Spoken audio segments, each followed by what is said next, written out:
Online জুয়া খেলে হেরেছেন গাইবান্ধার কোমরনই সরকারি প্রাথমিক বিদ্যালয়ের সহকারী শিক্ষিকা গুলশান আরা বেগম কল্পনা ও তার কলেজ পড়ুয়া ছেলে। আর এ টাকা ধার নিয়েছেন স্থানীয় পরিচিতদের কাছে। বাদ পড়েনি বিদ্যালয়ের সভাপতি ও নৈশ প্রহরীও। আর বেতনের চেক বই নেয়ায় বেতনও তুলতে পারছেন না ওই নৈশ প্রহরী। এদিকে টাকা পরিশোধে টালবাহানা করায় বিপাকে পড়েছে স্থানীয়রা। গাইবান্ধা থেকে আতিক বাবুর পাঠানো তথ্য চিত্রে ডেস্ক রিপোর্ট।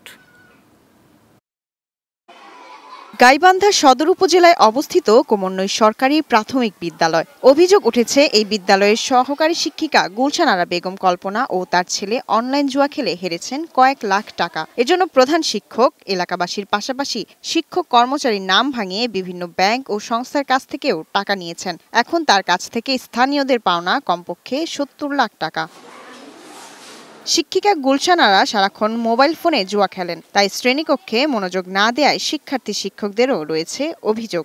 গোপনীয় সবকিছু কাজ ঠিক করে সঞ্চয় থেকে শুরু করে ভর্তি করা পর্যন্ত, এবং আমাকে প্রতিশ্রুতি দেয় যে আপনি চেক জমা দেন, কোনো সমস্যা নাই, ২-৩ দিনের মধ্যে আপনাকে চেক দেওয়া হবে। তা এখন তো আমি বিপদে পড়ে গেছি। উনি প্রথমের দিকে ২-৩টা কিস্তি ঠিকঠাক মতো চালাইছে আর কি, কিন্তু পরে আর দেখা যায় উনি চালাতে পারতেছে না। বিদ্যালয়ের প্রধান শিক্ষিকা জানালেন, গুলশান আরা স্বাক্ষর জাল সহ বিভিন্ন প্রতারণা করায় স্থানীয় ব্যাংক সংস্থা ও সংশ্লিষ্ট শিক্ষা অফিসেও অভিযোগ করা হয়েছে। আর তদন্তের আশ্বাস দিলেন বিদ্যালয়ের সভাপতি।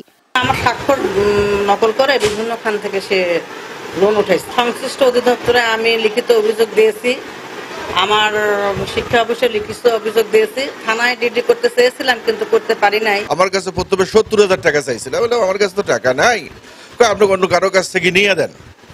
তা আমি আমার একটা কাজের মহিলাকে দিয়ে আমি টাকাটা পাঠাই দিলাম। গোয়েন্দা তদন্ত হওয়া দরকার, আসলে উনি টাকা নিচ্ছে কিভাবে, কি করতেছে এটা তো উনি বলতেছে না, এটা জানা দরকার, এটা সবার সামনে আসা দরকার। এ বিষয়ে কথা বলার জন্য যোগাযোগ করা হয় গুলশান আরার সাথে, কিন্তু তিনি ক্যামেরা দেখা মাত্র পালিয়ে যাওয়ার চেষ্টা করেন। Global television news desk.